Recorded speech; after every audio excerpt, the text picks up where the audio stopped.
Hi, beautiful souls. In my last video, I talked about the 7 authority types. And yes, you can tell it's the same background, so I am batching my videos right now. But in this video, I would like to talk about the Splenic Authority because that is what I have. I'm very enthusiastic about this video because I feel like when I first discovered what my authority was, I found that there was not enough information on the internet. Like, I would read that it is spontaneous. I would find that people say that there is this inner knowing and that it is a fleeting feeling and that it isn't loud at all. And I thought those explanations weren't helping me at all. I thought that by looking at my chart and understanding my human design and authority that I would finally know how my intuition would function, but that was absolutely not the case. It was like I was given another mystery to puzzle out. So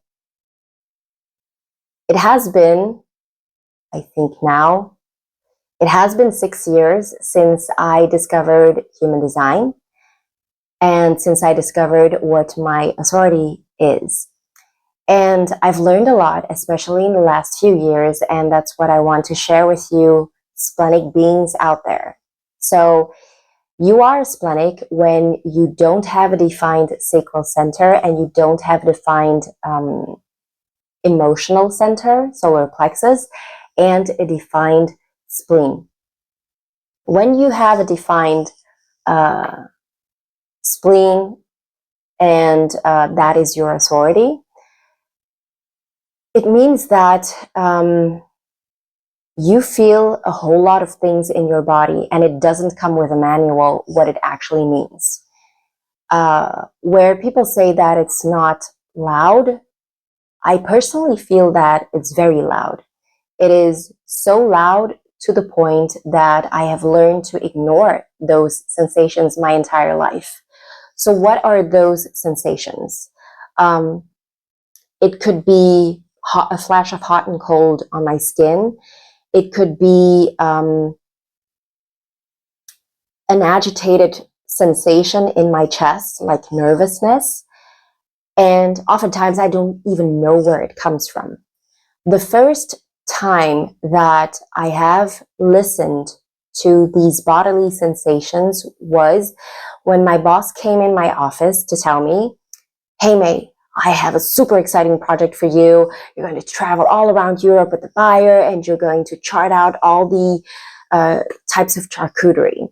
And I remember I was sitting there and I was supposed to be excited about that.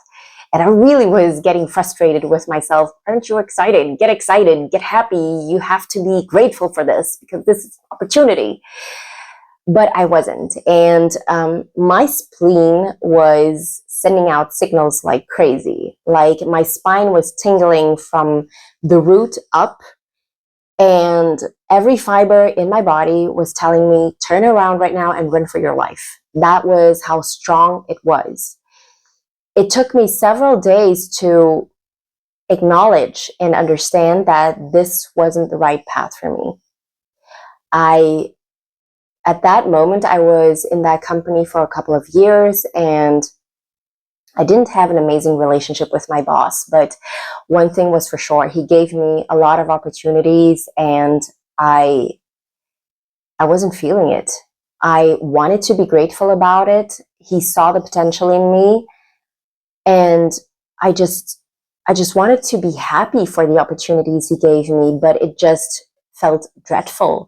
I felt like a trapped animal. I wasn't happy in that situation and I didn't know how to get out of it. I didn't know what would actually make me happy. It was my first job, so I didn't know what made me good or what job I should take instead, because I studied for this. I have done bioengineering studies and I have a degree in that, so I thought I have to work in that area as well.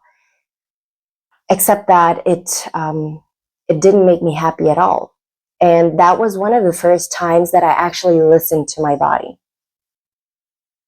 And since then, I have learned that there are a lot of sensations in my body that I ignored throughout the years because it is obnoxious, because I'm always thinking to myself, stop exaggerating, stop feeling so weird about this, just get over yourself and get things done.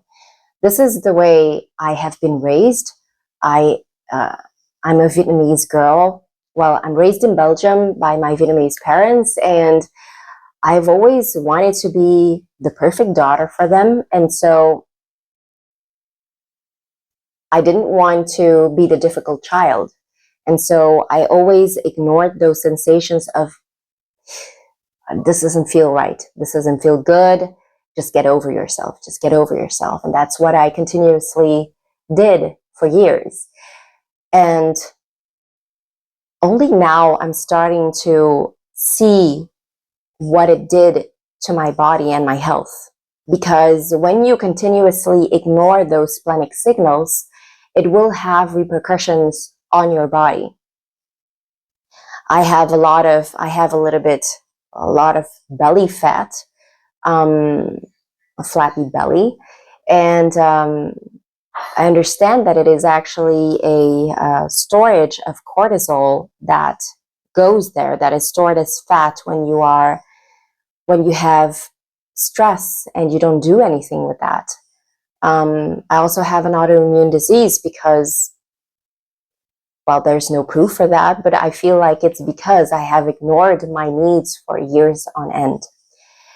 And understanding your splenic authority is about understanding what the signals mean for you. And it comes with trial and error. So, for example, a lot of times I get up in the morning and I feel this buzzing sensation in my chest, and it feels like nervousness. It's annoying. I don't want to feel this, but I have it anyway. And I always tried to distract myself from that. So I would always scroll on the internet, watching YouTube videos. But now I found that movement is something that really helps me calm it down. So whenever I feel that nervousness or that stress come up, I will move. And I will move in a way that feels good to me. That could be yoga, that could be Pilates, that could be going to the gym, that could be a walk. But I make sure to move that nervous energy in my chest. And I feel like I'm a lot more at peace now, now that I understand how my spleen works. The way I've learned to interpret it is that I looked at situations where I made the right decision, where I made a decision that really felt good to me, what bodily sensations were tied to it. I felt, for me, in my case, it felt like I opened up, I felt good, I felt my chest widen, I felt really strong, I felt really confident in my bones.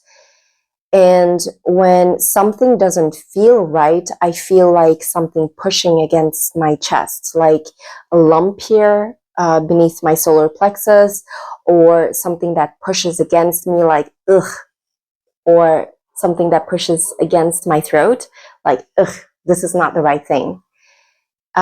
So this is a gentle invitation for you to take out a sheet of paper and ask yourself, what were the best decisions I've made in my life, and how did it feel at that exact moment? What sensations did I feel in my body?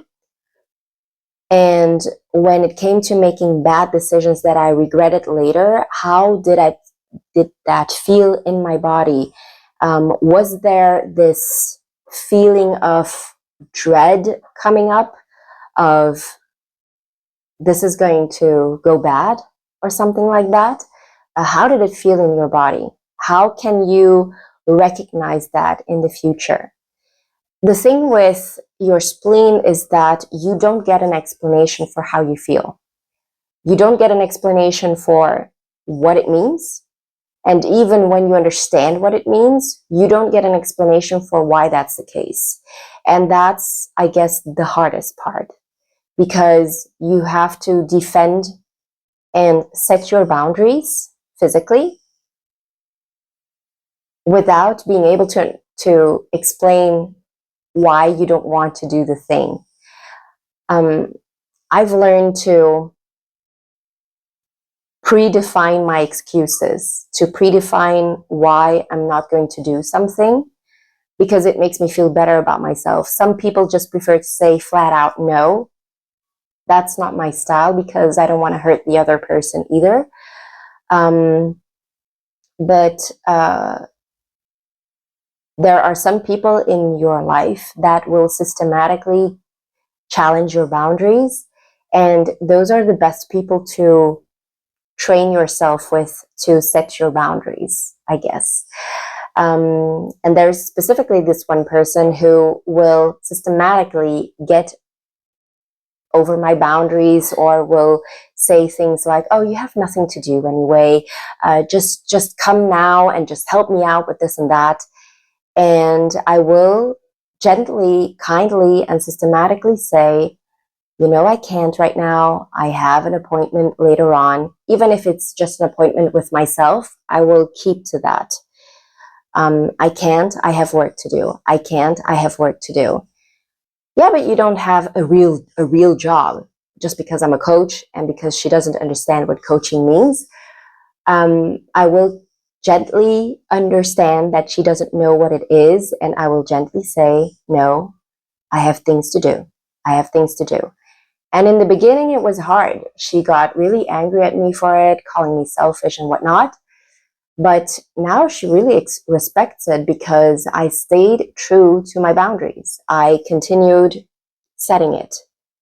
So telling someone your boundaries is not enough. It's really not doing it. It's really not getting into the discussion. It's really not having to explain yourself. I'm not going to explain myself. I'm not going to do it. So there's that. I will come tomorrow, or I will come next week. Let's do it next week. And I'll repeat the same words until it dawns on this person that, yeah, that I'm not going to do it. So that's what I wanted to tell you today about the Splenic Authority. If you want to connect more with your intuition, book a call with me, a 30-minute free call. I'll put the link below, and I'll see you in the next video. Bye.